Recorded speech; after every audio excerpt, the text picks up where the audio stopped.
recording was Philip F. Workman of 3875 Crooked Creek in Okemos. Phil's phone number is 517 area code 349-7583. The recording was made on July 21st, 1992 with Helen Earley and Jim Walkinshaw of the Oldsmobile History Center at the History Center at 4000 North Grand River in Lansing. This is tape number 1 of 2 tapes. Phil is, however, moving and will be not at this address in the future.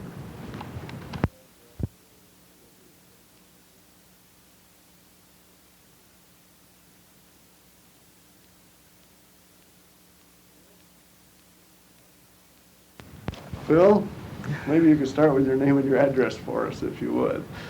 Helen, Jim, great to be here. All right. I'm Phil Workman, Philip F. Workman. I live at 3875 Crooked Creek in Okemos. The phone number is area 517-349-7583. My wife and I will be moving soon, and we'll pass along to Jim and Helen our new address. Well, let's see, you spell your name P-H-I-L-I-P with one L, don't you? That's correct. Okay. Now, Phil, if you would just go back to when you started at Oldsmobile, what was going on, and who you were working with, and just come forward in time with us, if you would. Well, I officially started at Oldsmobile on October 1 of 1982. And but actually I came in a little bit early because if ever moving, I was moving from the corporation in Detroit. First time I had been outside the GM building in a job. So came to Oldsmobile, working for Bob Cook, and lo and behold, walked into a big task, really, and I was a little surprised by it. I started, Cliff Marriott, my boss down at the new section in Detroit, let me go a week and a half early because when I came in late September of 1982, Oldsmobile was in the throes of getting ready to announce a whole new car program, something very important for the division, and a major departure from what had been. And what I'm speaking of course, is the N-Car or the GM20 program. And what really made it so different, and even 5, 6, 7, 8, 10 days at Oldsmobile and being an outsider really, what really made it so different was that Oldsmobile had built Oldsmobiles in the Lansing location for so many years. And lo and behold, this new car program, smaller cars, replacing the 88 and the 98 and the Cutlass Supreme that were built in the 2 plants here. This new car was coming on board. I don't know if announcement had ever been made to employees. I can't remember. Many of them knew, of course, what they were working on. I guess they did know that employees across the board knew. But anyway, an announcement had to be made to the outside world. So I remember Ed Vogt and Doug Tracy. Ed was the comptroller at Oldsmobile, and Doug Tracy, the manufacturing manager. Dick Buckmaster, who was production manager at Fisher Body here in Lansing. We would meet with these people. A press kit had to be planned. A news conference had to be planned. And I found myself really meeting after meeting after meeting, not knowing too much about Oldsmobile. And with the fiery Ed Vogt and these others, it was just a great baptism of fire. I believe, I'd have to go back and check for sure, but I believe the announcement was made maybe like in the first week of October of 1982. we had the press. I remember the AP was there. We made an effort to get them there so that the word would go out beyond Lansing. I think the News, Detroit News and the Detroit Free Press were there, the Lansing State Journal. Bob Cook was the person who made the announcement and answered questions. And it went really quite well. Had union guys involved in that at all, Phil? Do you remember? Well, I don't remember that. Well, I think. Well, I can't be sure if Gary Watson was there or not. I've forgotten who the shop chairman was at that time, but I just can't be sure, Jim, if they were there or not. But I soon did learn, once I got out into the plant in October, November, December, I soon did learn that Gary Watson certainly was a key figure in bringing this new car program to Oldsmobile. Jim Rucker was the manager of that program. Guys like Jim Walkinshaw, who's sitting here, was a key person in it. I've forgotten his name. Who went to Janesville? Plant manager. Spitzley, Mike Spitzley was a key person. But really the announcement went well. I think the community accepted it. But I do remember now, Jim, that you mentioned union involvement, that Local 652 and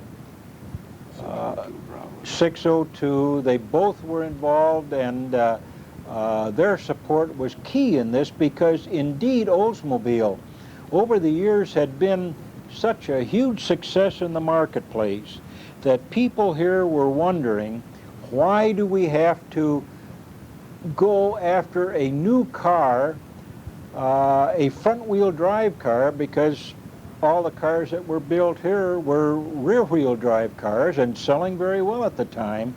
But why do we have to venture out into something new for this community when we have been doing so well?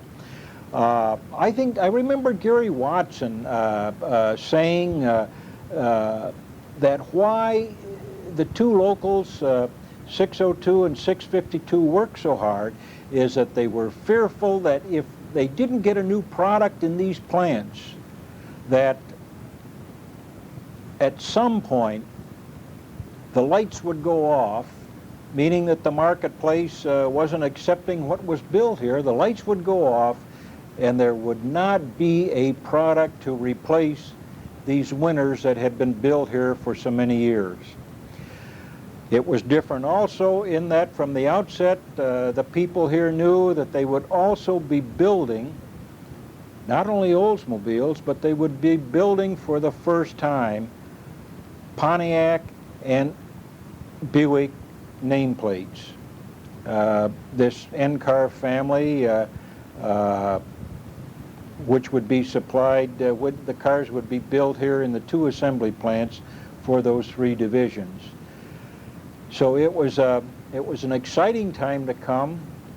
I had known from my job at the corporation, I had known Fritz Bennett's, I had known Helen Earley by voice, never had met her, but one of the joys of coming really was having Helen Jones Earley as my secretary and a person who really helped so much over the years. It was an exciting time to come, I'll say again, and good people to work with in public relations, Kerry Halsey and George Stevens. A lot going on, and Oldsmobile still selling very, very strongly in the marketplace, but yet the emphasis had to be on this new car program coming on board. I think that after that initial announcement, certainly the people in the plants and the engineering folks and all of those were really working hard, but those of us in public relations, our job kind of tapered off a bit, except that in 1983, and then beginning very strongly in the spring of 1984, when the plants actually physically stopped production and changed over, that we really by mid-83, the fall of 83 and the spring of 84, we really got back to it in a big way. The first person I worked for here was Bob Cook. Little knowing that when I came in October of 82, that 6 months later he would be gone. He would have retired. But then I think the good fortune I had, and many hundreds of people here at Oldsmobile and people in the community, of working with an individual whose name was Joseph J. Sanchez. Joe Sanchez came up from GM Brazil, a charming, bright, down-to-earth individual who was just a warm human being, the finest person I've ever worked for, and I was privileged to do that for 18 months and to get to know the man a little bit. I think he took the community by storm. People to know him, to be with him 15 minutes, walked away knowing that that indeed Joseph Sanchez was special.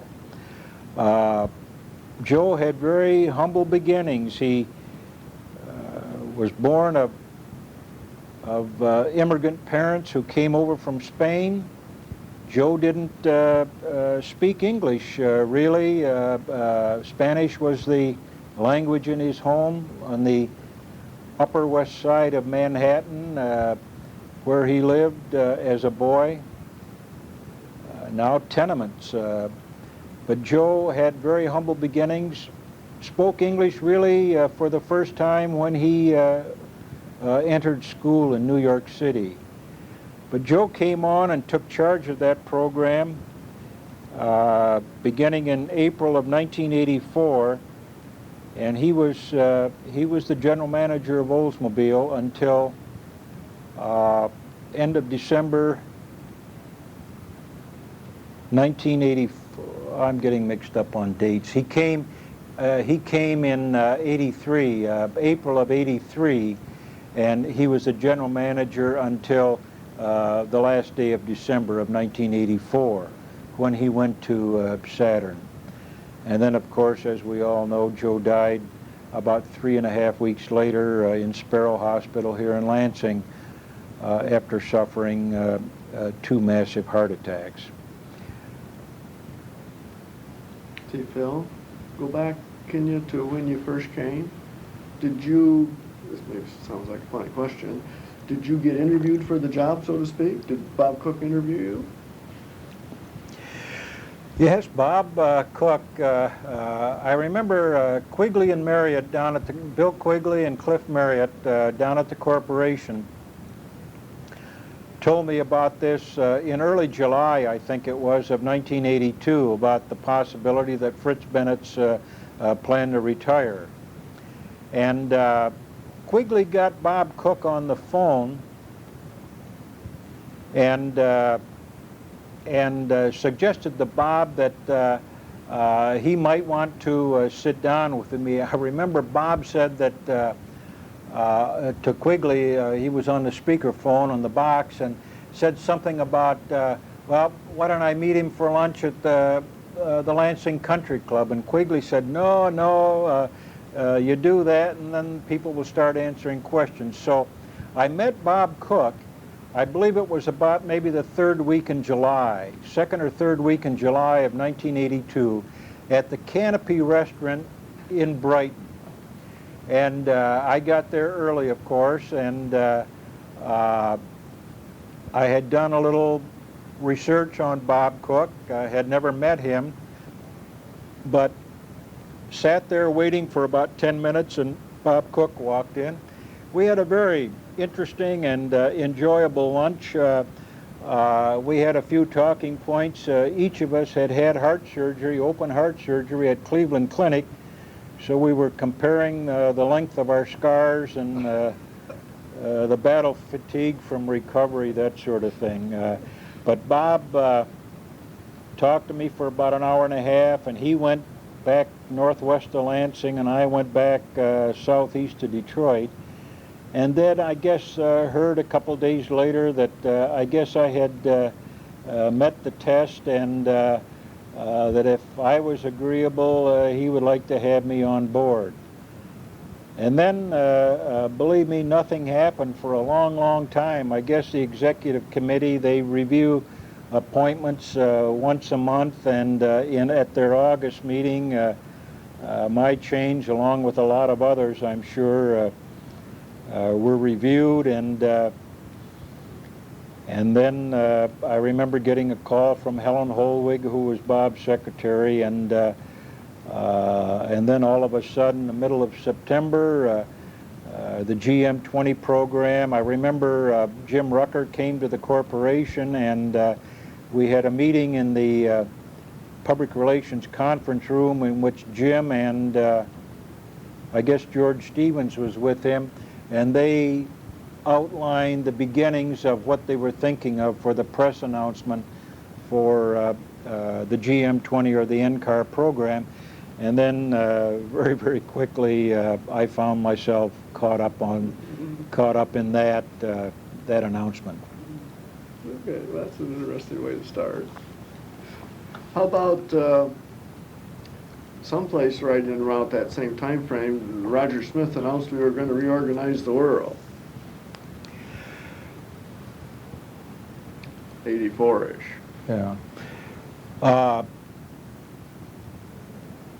Yeah, that is right, that Joe Sanchez came, again, I'll emphasize, came in, his first day, I think, on the job was April 1st of 1983. And then in January of 1984, the folks here in Lansing got a double jolt. They, this business of the GM20 program and the NCAR, they were just getting that behind them a little bit, and the program was going well. A new general manager, Joe Sanchez, had come on board, and he passed muster very quickly. Began having meetings with employees, I remember, the salaried folks. I remember one thing that Joe did that really made him a fast friend, really, of Gary Watson, president of Local 650, UAW Local 652 here. And by the way this local is constituted, I believe it still is, that usually the shop committee chairman is the chairperson, is the powerful force in that local, but it's not that way here, or at least it wasn't that way in the years I was at Oldsmobile, because Gary Watson, as president, was a strong leader and ran that local in a democratic way, I'm sure, but he ran that local. But anyway, Joe Sanchez, one of the first things he did, and Gary Watson always remembered it and spoke of it frequently, is that Sanchez picked up the phone and called Gary Watson and said, "Gary, I'd like to meet you and sit down with you and chat a while. When can I come to your office?" And Joe Sanchez made the 1.5-mile, 2-mile trip, but really it was a 100-mile trip figuratively, because relations have always been good between management and labor in this town. That's why Oldsmobile had such a grand and glorious reputation for quality. But Joe Sanchez said, "Hey, Gary, you don't come to see me, I'm going to see you." And Gary Watson never forgot that. But then in January of 1984, Roger Smith and Jim McDonald, the president, Roger Smith, the chairman, Jim McDonald, the president of GM, after many months with McKinsey, outside consultants, and came up with a grand scheme of changing the car business at General Motors. When I was at GM in the news relations section, I had worked several times with a Fortune magazine writer and editor by the name of Charlie Burke. And Burke had done cover stories on GM, at least 2 that I was involved in. And one of the last ones I was involved in was when he did a cover story on a GM, kind of an update on GM, what it was doing, how it was doing in the marketplace. And Fortune magazine ran a cover picture taken at the Tech Center near Detroit of 4 of the A cars, all the same color, and they had them so that the photographer was on a ladder looking down, and it was almost as though a cookie cutter had cut out these same 4 vehicles marketed by 4 different divisions.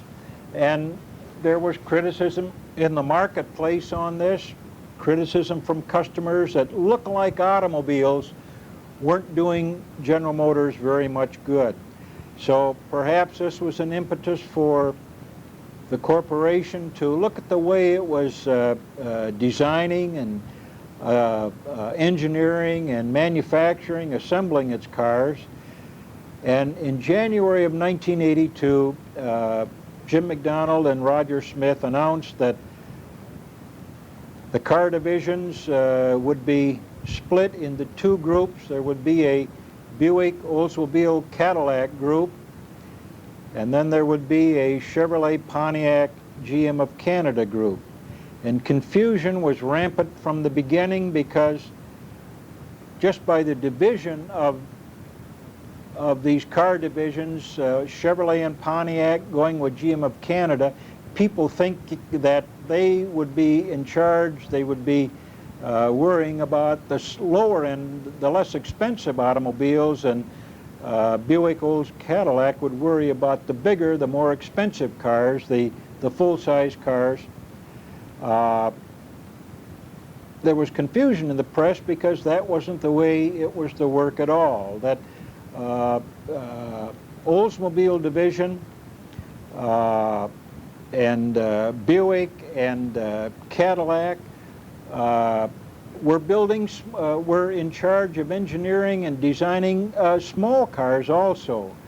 The Cavalier, the Sunbird at Pontiac, the so-called J cars, that was in the Oldsmobile camp, and writers, newspaper folk on the outside had a tough time understanding this. There were at that point, there was a split. On July 1 of 1984, Joe Sanchez no longer was in charge of the assembly plants, the engine plant, the other plants here in Lansing. That had gone to what was then called, I think, maybe the Lansing Product Team, or maybe there was even, I guess there was even a name before that. Well, it was one of the problems that this new entity in Lansing had several names before it finally became the BOC Lansing Automotive Division. And what happened soon after January of '84, as I recall, is that Doug Tracy, Ed Vogt, Merrill Almquist, Tracy Manufacturing, Vogt Finance, Almquist Materials Management, and there's some people I'm missing. Those people were carved out of the Oldsmobile organization as it once was, an organization of probably 21,000 strong, and Oldsmobile as a division became an organization of about 800, 900, 1,000 maybe at that time, and the manufacturing people went to the other organization caused by this by this reorganization announced in January of 1984. Kind of convoluted, but... It's okay. Did a good job. Did it work? Or how did it work, shall I say? Well, maybe it worked in that the corporation is still here today, still paying dividends, but it did not work because just recently the corporation has reorganized again. By recently, I mean in the spring and early summer of 1992, a North American automotive organization has been created, and Buick, Oldsmobile, Cadillac, and Chevrolet, Pontiac, GM of Canada go by the boards, and a new organization takes form. I think my problem was that I had never been in a plant environment before coming to Oldsmobile. But I've got to say that I really enjoyed every minute of it, because you were able to get to the plant floor to talk to such a range of people, and to know that these people were the ones who were building the cars, who were doing the job day in and out, hourly folk, salaried folk, outstanding people. But my problem was that I had never been in a plant environment before and didn't really realize, I did soon though, how disruptive and how divisive this change of January 1984 had been. I can't say for sure, but I think it took the Lansing product team, the Votes, the Tracys, the Almquists, and the others who had the plants, not only had the Oldsmobile plant, but also had, now for the first time, the Fisher body plant about 1.25 miles away, where the bodies had been built for so many years for the cars that were produced in final assembly, the 2 final assembly plants on Oldsmobile property. A different UAW local, 602, so you had the culture of merging a Fisher body organization into an Oldsmobile organization and making that mesh well. But the Tracys and the Votes and the Almquists and those who followed them did a very, very good job, and I think that 4 or 5 years down the road, the organization was functioning well and doing very, very well. It was a change, though, I think, for these folks who had only built Oldsmobiles to suddenly find themselves assembling Buicks and Pontiacs, but I think that also came through, and they were able to put that aside. One thing I would like to bring up is that Jim Rucker, who was the GM20 program manager, and Joe Sanchez and a few of us sat and talked once, or maybe it came up at a staff meeting, I've forgotten. But anyway, a suggestion was made that maybe we should make a film telling the story of how the old Oldsmobile went from rear drive cars, changed over the plants, and went to the front wheel drive end cars. So a film was made. GM Photographic came in from Detroit, worked on this for many, many months. Many, many dollars later, a film called Our Car was completed. Joe Sanchez was in it, the engineers, the plant people. I remember a person sitting next to me here, Jim Walkinshaw. He was ranting and raving in a meeting that things aren't going well. The sky is falling. We've got to get together. but the film was made, and Gary Watson had a part in the film. And one thing that I'll always remember is that, and Helen, maybe you were there that morning, I think it was in July of 1984, at a Chamber of Commerce early bird breakfast in the Kellogg Center on the Michigan State University campus. Joe Sanchez, general manager of Oldsmobile, Don Chenoweth, who was then plant manager at the Fisher Body plant, and Gary Watson, president of UAW Local 652, were on a program to speak briefly and then tell the story about the GM20 program to the community, which had seen bits and pieces in the newspaper and on radio and television, but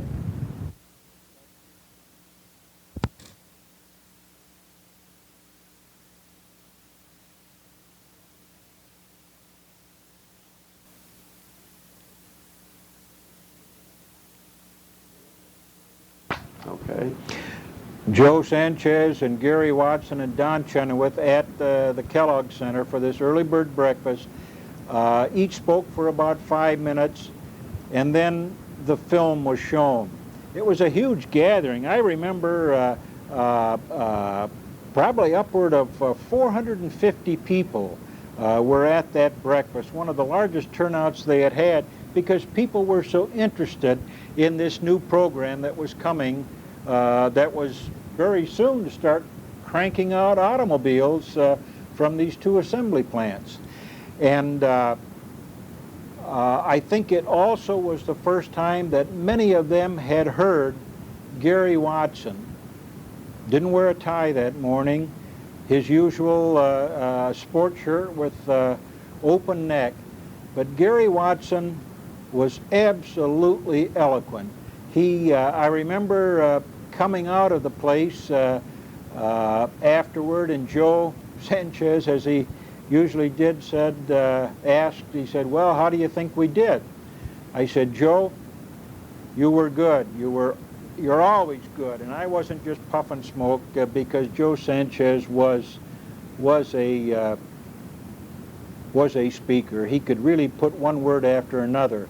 But I said, Joe, I've got to tell you that you were upstaged this morning by Gary Watson.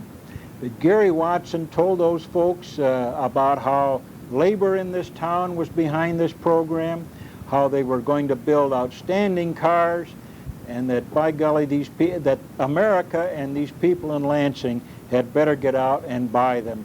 And Gary Watson was certainly right. There were a lot of questions. As I recall, the Q&A went for about 20-25 minutes.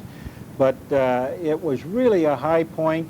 We used that film for Rotary clubs and Kiwanis clubs, that sort of thing. Paid a lot of money for it. Probably didn't get all the use we should have. But I think it was a great morale builder. It gave people in this community, certainly, a feeling of what this massive program was all about. It's history now because the program went so well. The second generation of these vehicles, now a year old, so, but they're great in the marketplace. The Grand Am, I just looked in Automotive News the other day. I think the Grand Am in the month of June was the biggest seller of any car nameplate for General Motors. Mr. Workman, why do you think Oldsmobile sales are so low? What do you think happened? Well, I guess I was lucky, having been at Oldsmobile during the years that I was there from October of 1982 until July of 1987, when I went over to become Director of Public Affairs for the BOC Lansing Automotive Division, the organization the manufacturing organization that was carved out of Oldsmobile and was in charge of engineering, designing, and assembling all the N cars and all the J cars for General Motors. Later, it also assumed production engineering responsibility for what are called the L cars. But Helen, I can remember that Bill Lane, who followed Joe Sanchez as general manager when Joe left to go to head Saturn, that Bill said that Joe had told him that he felt bad in that a stronger product program, meaning upcoming models for GM in later model years, that a stronger product program wasn't following and wouldn't be there for Bill Lane. I think that Joe had recognized that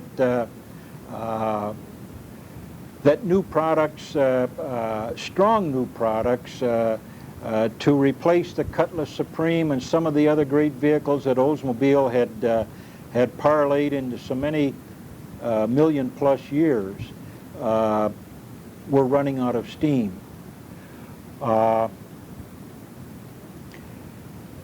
Many people have said it, and I certainly think it was true from the time I was at Oldsmobile, that I think folks at the corporation, and I say folks in quotes, the people who really were making decisions, that Oldsmobile, being apart a little bit, about 85, 90 miles from the GM building, a little bit separated, an organization which always ran well. I'm sure it had its ups and downs over the years, but that basically was a moneymaker for the corporation, that they just kind of gave it its head and let it go on about its business.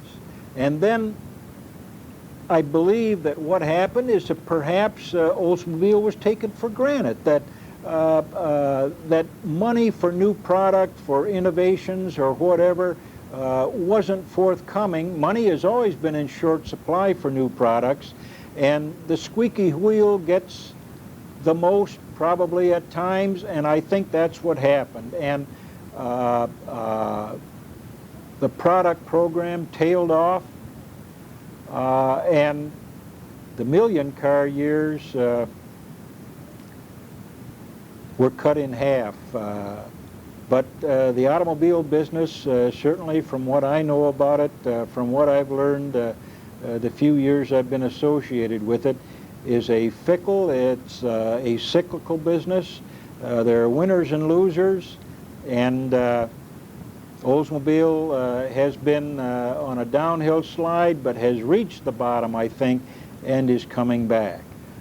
I know that in our family, we'll buy, now that I'm retired, we'll buy one every 2 years or 3 years or whatever, but I think it'll come back, Helen. If it'll ever reach the million, I think the imports, the business has so changed in the last 2, 3, 4, 5 years that it's going to be tough to get back to the million-car year. I think Chevrolet is having that problem. Price is a key part of it, and it just is a tough business. It's almost like Coke and Pepsi-Cola. Want to stop and rest? Have we? Well, we aren't done. You want to keep going? Yeah, let's. Your pleasure. Okay. I think I've almost shot my wand. Oh, no, you haven't. You just started. Mr. Workman, do you feel that this reorganization had any, the GM reorganization had any effect on the attitude about quality, toward the employee's attitude about his job responsibility? It might have at first, but I think that, and again, you know, what do I know about it? But I'll just come forth with a couple thoughts. My thinking is that in the last 4 or 5 years, well, let me go back. That at Oldsmobile, I think the relationship with the UAW, the two locals here, 652 and 602, has always been strong. But I think that in the last 4 or 5 years, within General Motors itself, there has been a very big change, and probably brought about by the realism of the marketplace, the strong drive of the imports, especially from Japan, that customers in this country were demanding a better product, a quality product, and if they couldn't get it from the domestic manufacturers, the marketplace was wide open and they were going to shop around and get the best value for their money that they possibly could, and that's only fair. So I think that General Motors and probably the UAW began working on programs to involve the hourly employee. Instead of these phrases come back, I remember, instead of using the employee's back, his or her brawn, that they were also going to use that employee's mind. And these employees have so much to offer, and they have been offering much, much more. They're part of product planning. Even with the GM20, the in-car, and Jim Walkinshaw would, on his own tape, maybe he tells about, I don't know how far Ed Vogt and Doug Tracy and Bob Cook went, but I think they opened the books pretty much to let the UAW know exactly what the costs were and how costs had to be brought down so that the customer, for what he or she paid for the vehicle, would get even better value. Bringing the costs down so that this place could run efficiently and could build cars that could compete with the Japanese, who were some way, somehow turning out models that really were strong, especially on the West Coast in California.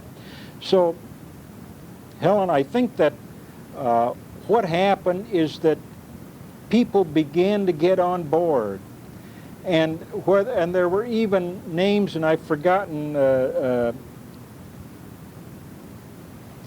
was? What are you thinking about? The joint. Pardon? Oh, you're not thinking. Oh no, you're not thinking Denny. Okay. The joint. Well, the GM and UAW had a jointness. I remember in the Lansing Automotive Division, when Don Hackworth was general manager, we would sit down as an organization with 20 or 30, about 40 people in the room, half of those being plant managers and UAW people from the various plants in our division, and we would sit and discuss topics and argue and fight back and forth, and sometimes not too much was accomplished, but there was a partnership trying to be developed. And there are some older school people within the UAW, older school people within General Motors, who just couldn't see the bringing together of hourly folks and management, so to speak, as a team. But I think that I've been gone for a year and a half now, but I think probably it's an even stronger situation today, even though there are many people within the UAW, Steve Jokic himself, who probably have to play it tough to a degree. But this is something that's going to be happening over the years, Helen, and 10 years from now, I think it'll be much different. So a long answer to, convoluted answer to that there are things at play. I think they had been at play with this great workforce in Lansing for many years, and I think that the workforce all around the country, hourly and salaried folks, are realizing that it's the product and customer satisfaction and building automobiles and trucks, vehicles that meet customer demand. That's the only way the company's going to survive, and I think... You think that's happening? I think... See a trend?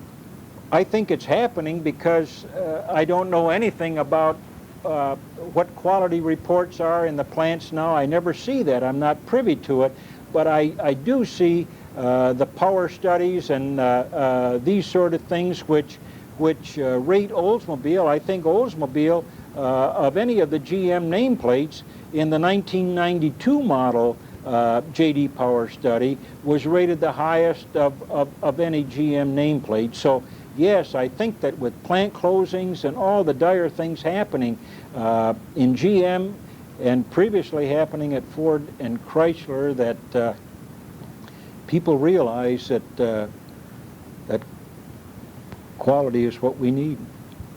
Do you think that the GM reorganization has been successful? Do you think we would have, what in your personal opinion do you feel would be Oldsmobile's role have been if we hadn't had to become a part of the GM reorganization, or if it hadn't happened?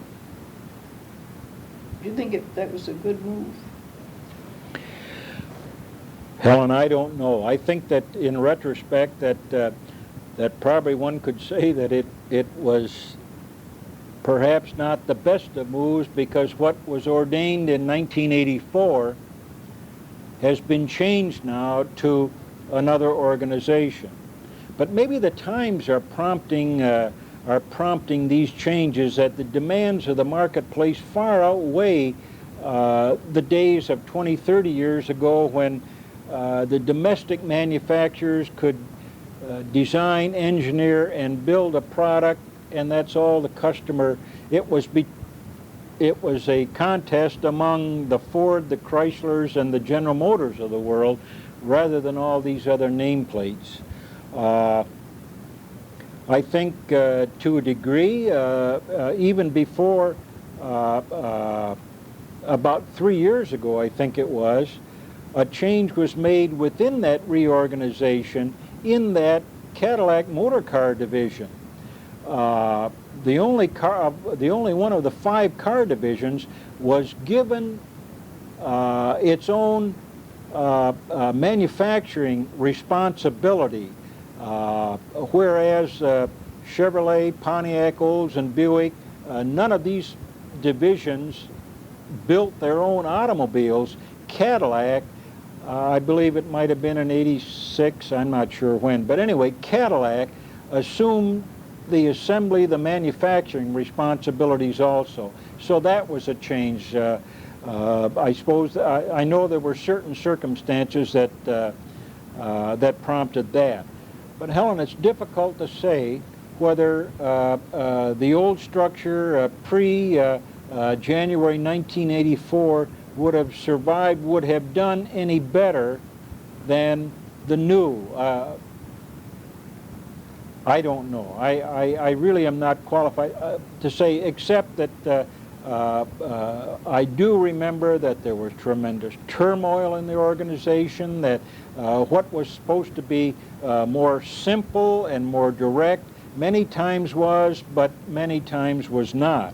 And I think there was a lot of pulling and tugging, and there were pluses and there were minuses, but I'm not smart enough to know how many plus signs there were and how many minus signs there were and what it all meant. But it was a period of upheaval, there's no doubt about that. See, was the diesel in there someplace? Oh, the diesel, I remember.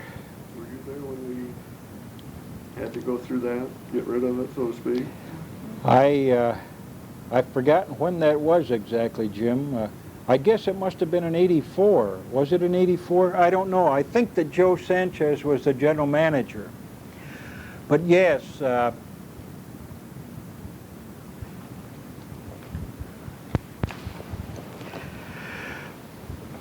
so I believe it was in the summer of 1984 that the decision was made that that the diesel engine, which long before my time at Oldsmobile had a wave of popularity after the second Mideast oil crisis. That would have been probably in '79 or so, 78, 79. And popular for a while, but then its mortality rate became very pronounced. Customers were complaining. There were problems with it. So in I believe it was the summer of 1984, GM decided to end production of the diesel engine as it was being built here in Lansing.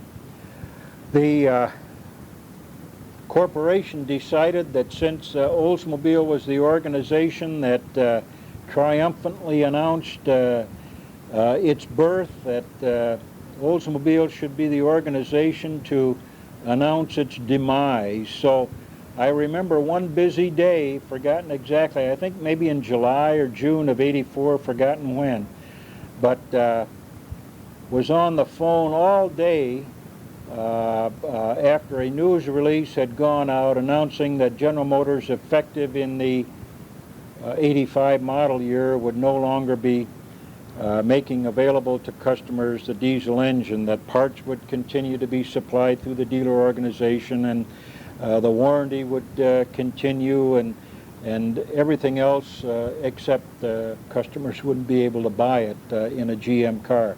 But the numbers were convincing. Actually, the numbers showed very strongly that it had faded from the picture, that gasoline, which was plentiful again, it was low in cost. I've forgotten whether it was $1, $1.25 a gallon or whatever, but the things that made the diesel engine so attractive, the market forces no longer were at work. And even in Mercedes, which had been a strong diesel engine user, that sales had tapered off there rather drastically. So the press accepted it. It made a splash in the daily newspapers, radio, TV, and in the buff books and the magazines for a month or two later, but the diesel engine went quietly by the boards.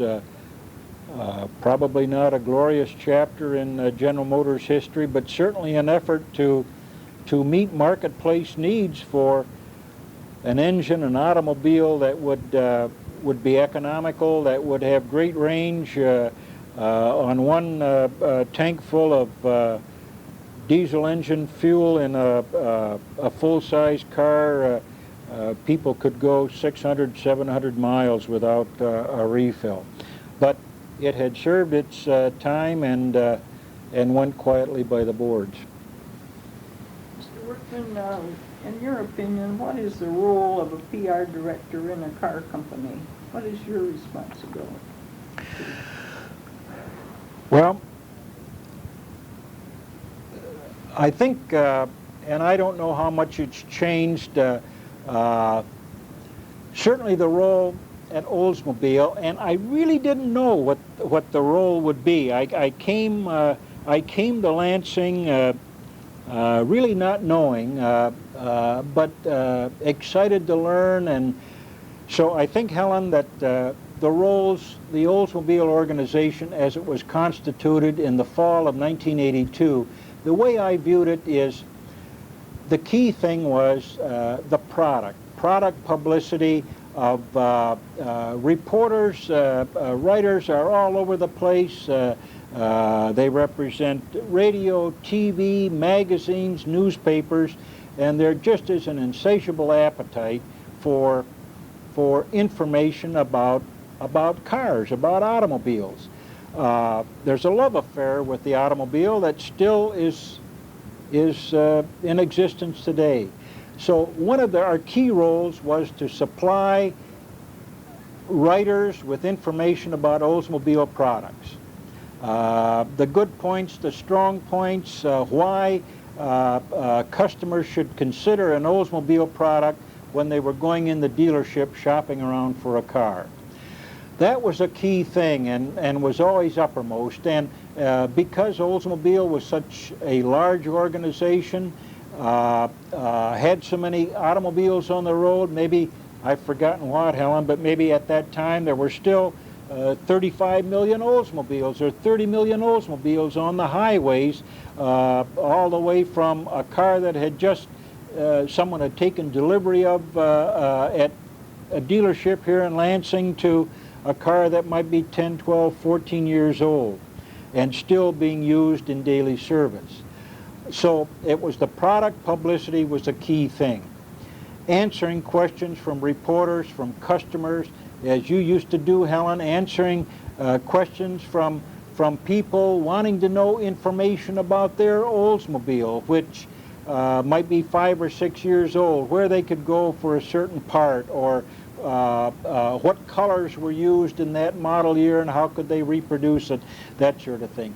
A second thing would have been being close to the community of Lansing. Oldsmobile in 1982 was based in Lansing. It had sales offices, zone and regional offices all across the country, but those were small offices of maybe 50, 60 people at most, maybe 100 people in the bigger zones. But here in Lansing, Lansing and Oldsmobile had grown up together. There was a saying in Lansing that its economic future was tied to the points of a triangle, to the General Motors operations here, to Michigan State University, which is located here, and to state government. And because of these three, they balanced out each other. They gave Lansing a solid economic base that when the automobile industry was in a downturn and maybe there were temporary layoffs of folks at the Oldsmobile plants, that the university and state government continued on their way. So Lansing was always insulated a little bit from economic pressures, but Lansing also recognized that Oldsmobile was a very, very key part. And what I soon found out, because there were so many requests, which you, Helen, helped me with so much, so many people calling on Oldsmobile to buy an ad in a high school yearbook, to buy raffle tickets, to sponsor a baseball team, to do this, do that, and do something else, that I soon found that it was just highly important, I thought, that I should, and other members of the public relations organization at Oldsmobile, that we be out in the community attending meetings, taking part in organizations, being members of the boards of various organizations, and not only us, but that men and women of Oldsmobile also be part of these organizations, which, by the way, they were many, many times over. All the way from Maple Rapids to Wacusta to Onondaga to all these little towns. There were people serving on township boards, on city councils, just being part of the community which they had been for so many years. So product publicity and community involvement was a second thing. And then I always considered that employee communications, of communicating with the employee, of letting the men and women in the plants understand, to know what Oldsmobile was about, the GM 20 program that we were embarking on, how it was coming along, how the timetable, how it was being engineered as best we could. This is a job I always felt I did not do very well, although I was pleased to have been able to bring on board. Bob Cook, 5 months after I was here, agreed that we should bring a full-time employee communications person on board, and we did hire Christine Urban from Michigan State University, and she came on and started several publications, and I thought we did a pretty good job in that area, but it was not the job that should have been done, that really the employees needed more information. But because word of mouth in the plants, in the offices is so strong. But I think Chris did a good job of bringing back GM Oldsmobile publications, which had been around for several years. But I think, Helen, during the good times and bad times, in the good times they were there, and in the bad times very often, when budgets were tight, these publications went by the boards temporarily. So Chris was able to bring back some of that information flow, and we were pleased about that. So I think those were the three legs of the stool that... Did that change any, Phil, when you went to the Lansing Automotive side of the house? Was that type of functional? It did change, Jim, because under the new organization, we in the Lansing Automotive Division had to be very careful, even though the bulk of the engineers who were the Oldsmobile engineers of pre-1984, the 500, 600, 700 engineers who designed Oldsmobiles, now were designing the J cars, the N cars, and the L cars. But we had to remain faceless, even though we were designing, engineering, assembling, doing all of that. It was Chevrolet, Pontiac, Olds, Buick, and Cadillac. Those cars belonged to them, and it was their input, really, which was instrumental in saying what they needed in this particular car for their customers or that car. But it did change, Jim, in that we were not out touting the product as I had been at Oldsmobile. It was Gus Benz who followed me. Those people still touted.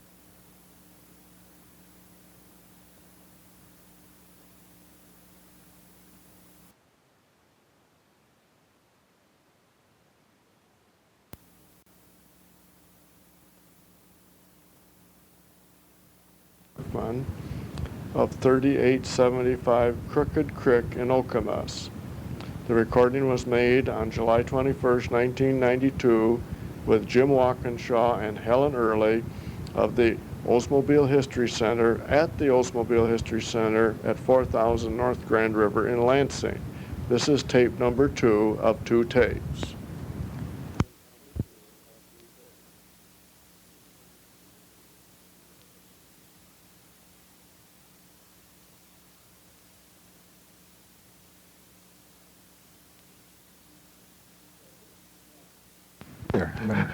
Okay. Now, you had moved over to the Lansing Automotive Division and no longer had the product side, and so now the public relations folks had to do something different. Right. The public relations folks at the BOC Lansing Automotive Division were involved in plants. We weren't involved in answering product queries, but we did have two of the major charges, I guess you'd say, in that we still had employee communications, and we still had community relations, and we still had a liaison with all the car divisions and even the truck divisions, because in Janesville, Wisconsin. Let me just, when I went to the Lansing Automotive Division in July of 1987, that division was an organization, I think, of about probably 40,000 people. Don Hackworth was the general manager. And what that division had, so that you'll understand that it was far and away bigger than the old Oldsmobile, what that organization had evolved into was the designer, the engineer, and the manufacturer of the Chevrolet Cavalier, the Pontiac Sunbird, the Pontiac Grand Am, the Buick Skylark, the Chevrolet Cutlass Calais, and then a little later, it also assumed responsibility for the L cars, which would be the Chevrolet Corsica and Beretta. And what we're talking about are probably production numbers of about 1,500,000 cars a year for General Motors, for these 4 car divisions. Actually, when I came on, the J car, I should have lengthened the J car. The J car at that time was the Cavalier, the Sunbird, the Skyhawk at Buick, the was out. the Forenza at Oldsmobile, and the Cadillac Cimarron. Lansing Automotive Division had plants, had a stamping plant, a metal fabricating plant in Lansing. It had one in Kalamazoo. It had one in Pittsburgh, Pennsylvania. It had 2 assembly plants here in Lansing. It had an assembly plant in Janesville, Wisconsin, an assembly plant in Leeds, Missouri, which is an industrial district of Kansas City, Missouri, and it had a huge complex in Lordstown, Ohio, which was car assembly. I'd forgotten actually. We built pickup trucks in Lordstown, Ohio, and there also was a metal fab plant there. Later on, when we took on the L car, it assumed responsibility for a plant in Linden, New Jersey, and in Wilmington, Delaware. So So now, did you then have to worry about, quote, public relations aspects in all those other places too? yes, we did.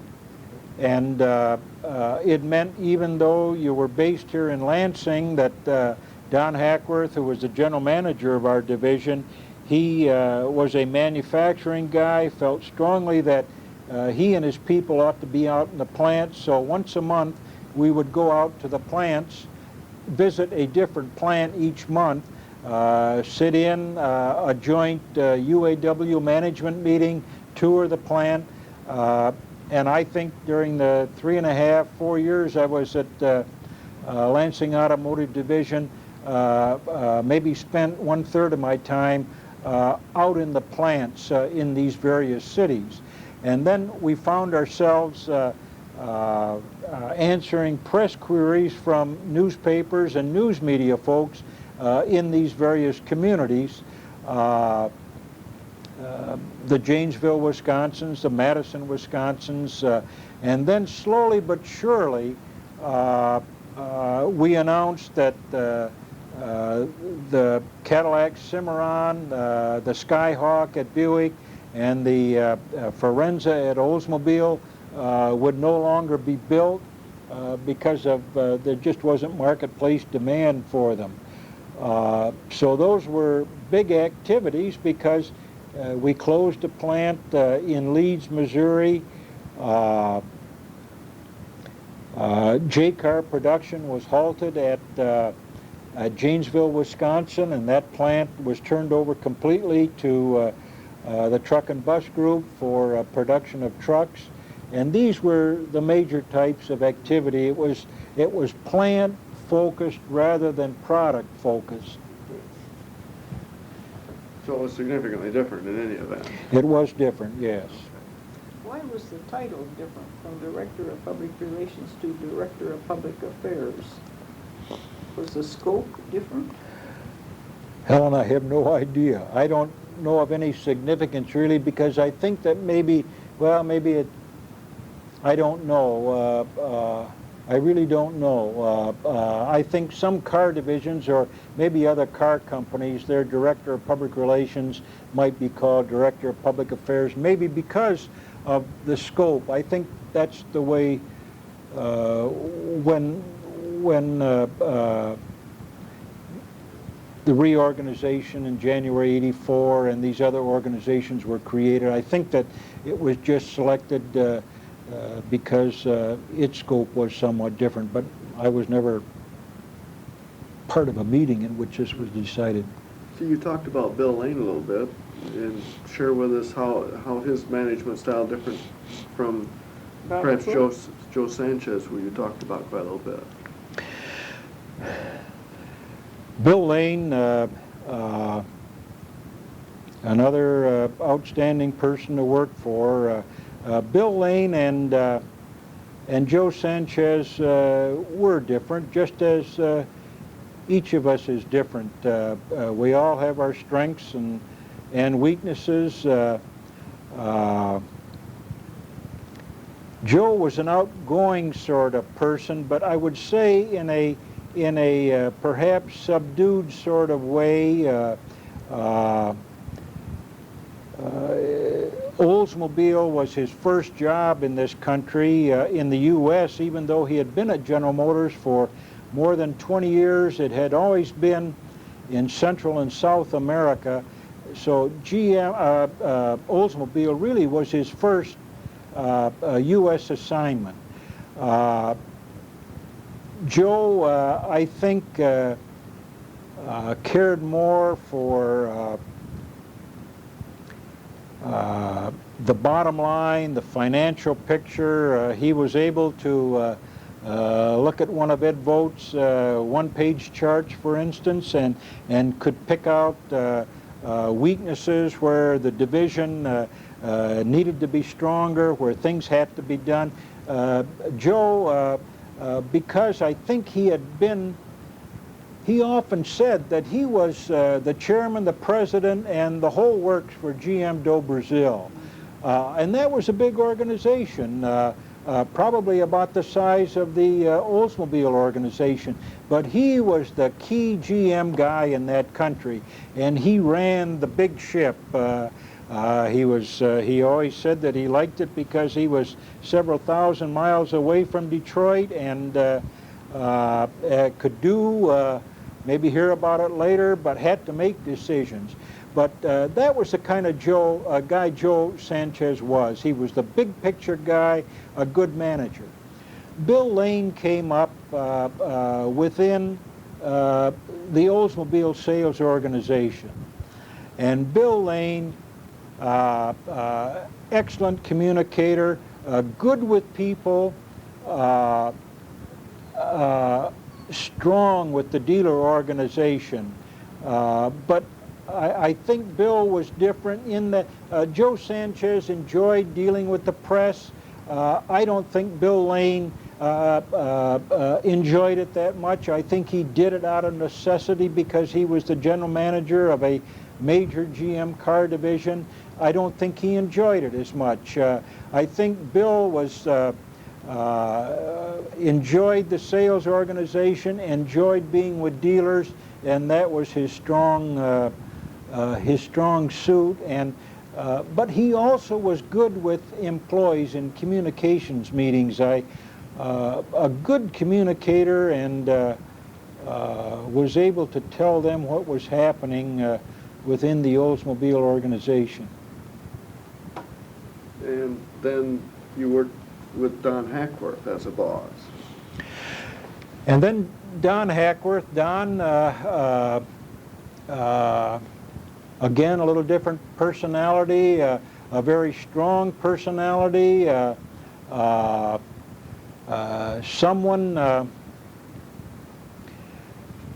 who knew the plants very well. I think Don Hackworth has a degree in economics from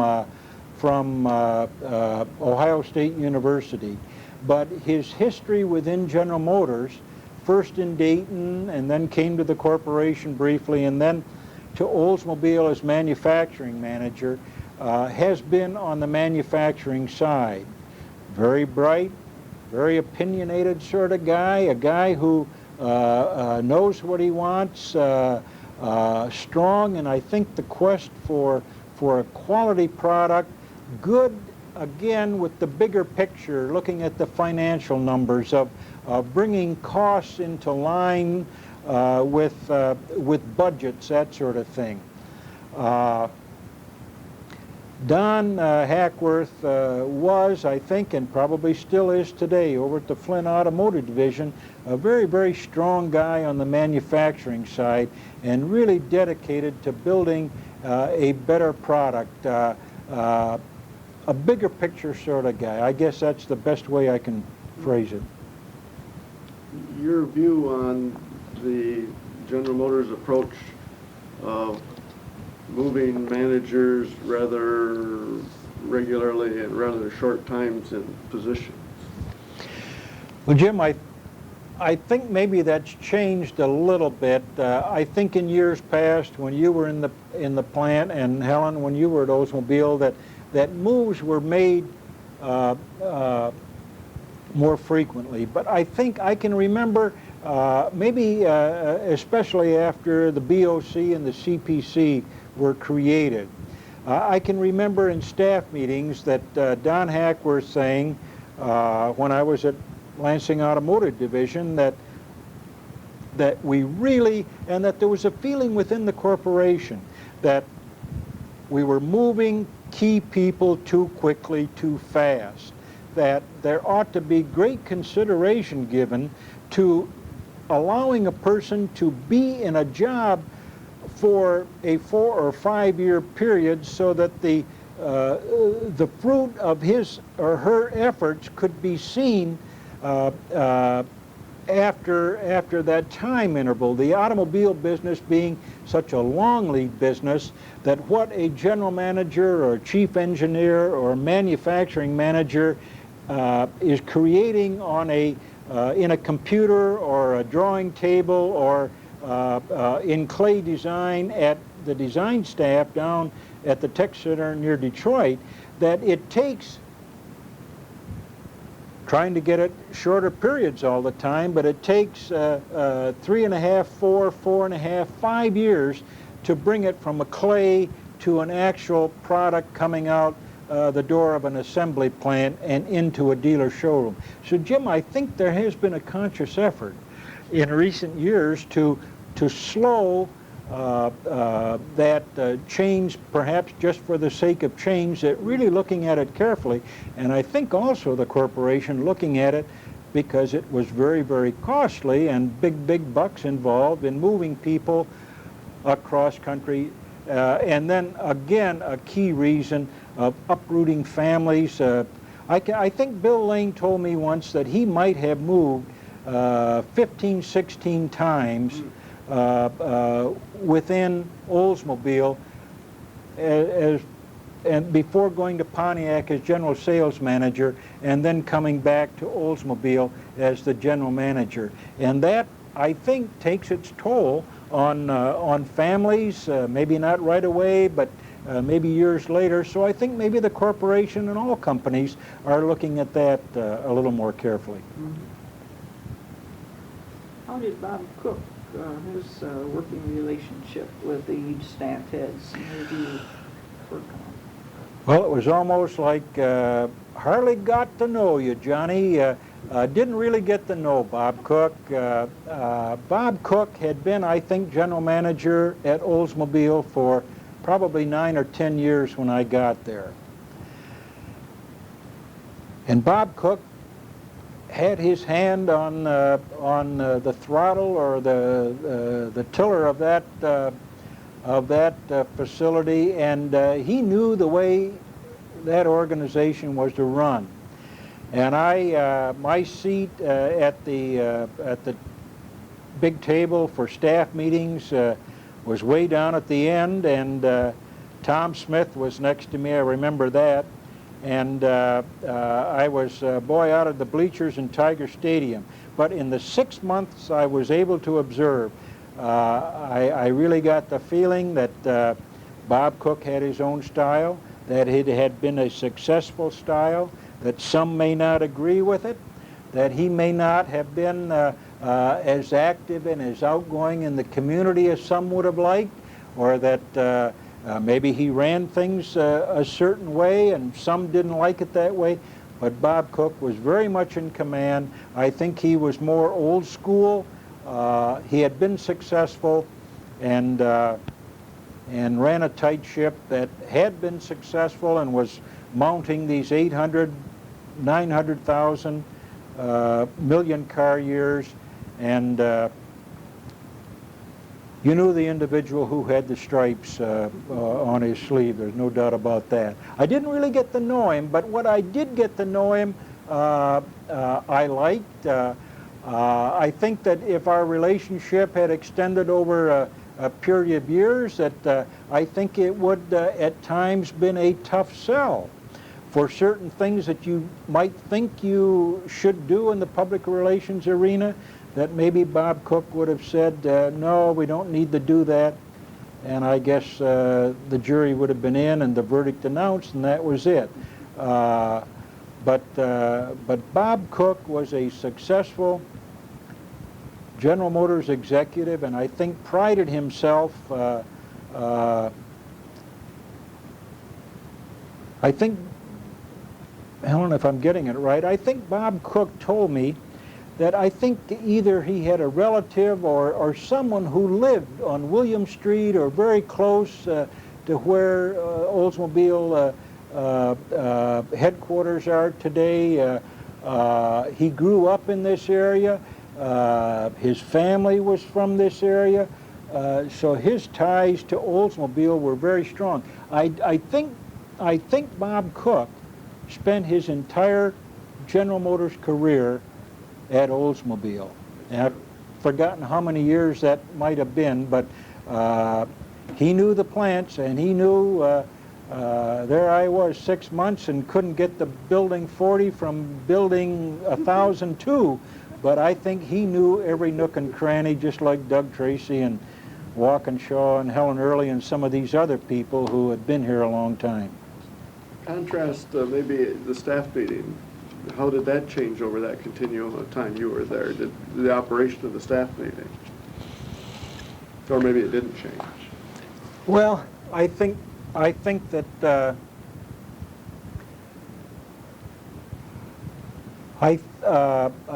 cast of characters changed also, not only the general manager, and there were different players, the people who had been associated with Bob Cook, Bob Dorshemer, the chief engineer. Again, a strong individual who I think was an excellent engineer from what I have been told, and his reputation was very, very good. But there were some strong players at that table. Maybe there was not as much discussion, but it's unfair for me to say that, really, after 6 months of sitting at those staff meetings. I remember heated discussions, I think, but I don't think although maybe it was a subject, I'm waffling a bit here, can't really remember, but I think that during the 6 months that I was with the Bob Cook organization, maybe more direct staff meetings with Joe Sanchez, much more discussion. But again, I think the fact that it was the GM20 program and all the ups and downs and trying to get out of that swamp. I say swamp because it was such a huge program, and 2 plants were gutted, 2 plants were changed over, a Fisher Body facility was being changed, that I think there was, I can remember more and more lengthy discussions and more trying to reach consensus on key issues. And then with Bill Lane, Bill was a quipster. He was great with the stories. There might have been a little more of laugh time occasionally with Bill, but again, the heat was on because the Oldsmobile division really had the problem of trying to match those million-car years, and product, I think, was not there as strongly as it has been. Greater competition from the imports, and Bill certainly had his feet to the fire, and while he could quip or make a joke, he also was very much business when it had to be. Ed Vogt. Ed Vogt, really I've got to say that Ed Vogt, I think the world of Edward G. Vogt. A tough old character, but also a softy in many respects. Ed Vogt really befriended me when I first came here. Ed Vogt was a key guy in putting together that press announcement. Ed Vogt, I guess if he hadn't been a financial guy, might have been a pretty good newspaper man himself. At least he had some ideas of what was news. Ed Vogt, I guess, had worked very closely with Fritz Bennett's, and when Fritz was Director of Public Relations. And Ed Vogt also felt very strongly about this community and was a key part of many organizations. Ed Vogt took me around. One of the first things we did was have lunch with the mayor. Another thing we did, we went to Lucille Beelan's flower shop.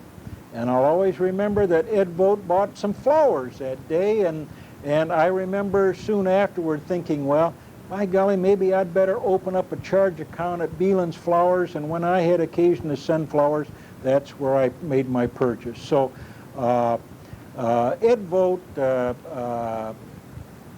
well, the Chamber of Commerce honored him as a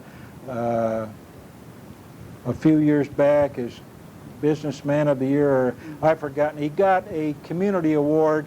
He and Fritz Bennett are the two individuals from, I guess, Jack Wolfram also, who have received this award, which has been offered for 45, 50 years by the Chamber of Commerce here. But Ed Vogt, interesting guy, wonderful wife, Irma. I love Ed Vogt, I really do. A curmudgeon. There are many times, not many times, but sometimes that I felt I had to dive under the table and duck. But Ed Vogt also was the kind of guy. I remember once him telling me that, hey, I'm glad you stood up and said your piece, or this was early on after I came here, and I guess I didn't know the legend of Ed Vogt, but Ed Vogt helped me. I never forgot it. Really, Ed Vogt is one of the friendships that I always will remember my days at Oldsmobile. Fondly, by the way, I will. Doug Tracy. Doug Tracy, to know him is to love him. He's a different sort of guy. But again, Doug Tracy, I guess I don't know Doug as well as perhaps I think I know Ed Vogt. Doug Tracy, in his own way, may be a difficult individual to really know. Doug Tracy is a volatile sort of guy. Probably has mellowed somewhat, maybe not, I don't know, in his later years here. But Doug Tracy is another individual who has spent a long career in this town with Oldsmobile. And Doug Tracy is a very accomplished manufacturing person. A tough guy in the plants. I think Doug Tracy is able to recognize worth, to know that he can't do the job himself, even though many times he probably tries too much. But when Oldsmobile became later the Lansing Automotive Division, and he went from metal fab and an engine plant and 2 assembly plants to 6 or 7 assembly plants, 5 or 6 assembly plants, and potential of 1,500,000 cars and trucks. Doug Tracy had a superhuman job, and Doug and his wife Peg are just outstanding people, and I'm really pleased on this date, July 21st of 1992, to say that Doug is going to be retiring after 40 years on September 1st, and he and Peg just deserve many, many days in the sun, and I know they'll have them. Doug Tracy is a guy who gosh, my wife Sharon, we had just come to this division. She was coming back. I had gone to Los Angeles, but she came back with the Oldsmobile group, landed at Capital City Airport, and she was alone and had a bag or two. And she'll always remember that Doug Tracy grabbed those bags and insisted that he carry them to the trunk of her car. I guess it was in February and kind of bad weather, and Tracy is an outstanding guy. You saw several changes in the director of personnel, too, at Oldsmobile while you were there, didn't you? Jim Lewandowski was director of personnel when I got to Oldsmobile, and he left, at the same time, I guess, as Joe Sanchez was going to Saturn, if I remember correctly. Maybe I've got it wrong. But Jim Lewandowski, and then, as I recall, it was Mike Tierney who came on board. And then when Oldsmobile and Lansing Automotive Division were split, became separate entities,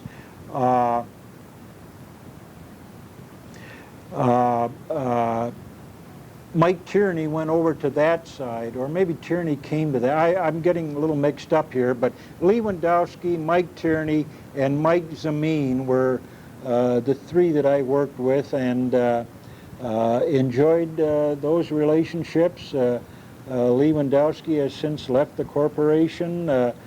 Tierney has gone to the Automotive Components organization, and Zameen is with the powertrain division. So personnel has always been rather close to public relations. In fact, in the plants, Lansing Automotive Division, in the plants where you don't have a full-time, the only full-time public relations person we had was at Lordstown, because that complex is so large, has so many people.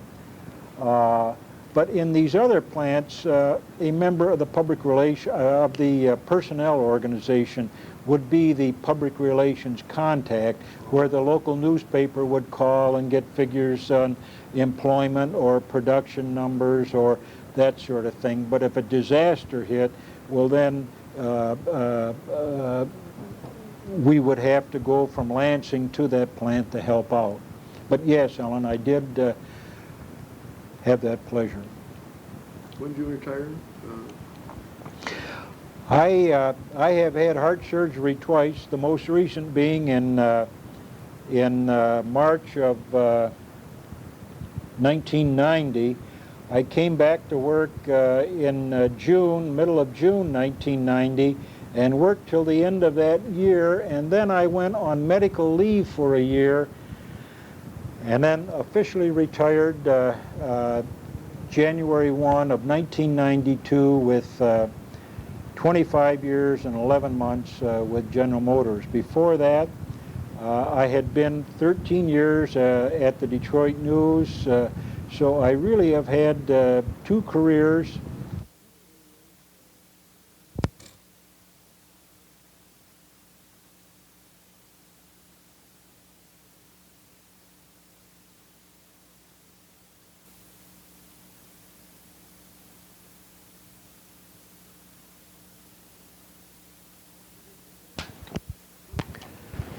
Two careers, each very satisfying, but I'm enjoying retirement. I'm not like the combine of early Walkinshaw, who worked full-time and don't take lunches at the Oldsmobile History Center, and but I'm enjoying it and looking forward to hopefully more months and years. Well, I think, Mr. Workman, in my heart, in my mind, you're the spark plug. No, we're not going to shut that off. You were the spark plug behind the Oldsmobile History Center. Jim and I had dreams, but you were the one that put the carburetor going, tricarb or whatever, to put the Oldsmobile History Center in motion. Well, Helen, you know, I always watched you and knew what you were doing. We used to talk quite a bit, and I knew how close this was to you. I knew also I was privileged to have been a part of a 90th anniversary celebration for Oldsmobile when it celebrated its 90th birthday in August of 1987 here in Lansing. It wasn't, it was kind of a low budget thing. In fact, I had left Oldsmobile and had gone to Lansing Automotive Division, but Gus Benz, who succeeded me, was doing a lot of work at the corporation, so I kind of hung around a little bit doing two jobs and was privileged to be a part of that 90th anniversary. And I just knew how important history and how many people out there, Oldsmobile car clubs, how many Oldsmobile owners going all the way back to Curb Dash days, how important it was. So pleased to have had a small part. I remember you and I, Helen, with Frank Fowler looking over locations, and God bless Frank, bulling through and doing some things. And then I've got to say that Gus Benz, God bless him, old August came through in September, November, and a few other months, and he has followed through and really been supportive of Jim and Helen. So sounds like a love feast, but Gus has really followed through in the 5 years, and I was surprised when I came in this morning the extent of really what has been accomplished, and these two, Jim and Helen, have done a job. Well, we hope to do more. Mr. Workman, do you want to look that over and sign the release? That's our interview agreement form, and much, see if it says just everything you'd like it to say. And For the record, I'm signing. okay. For the record, I'll shut off the tape recorder.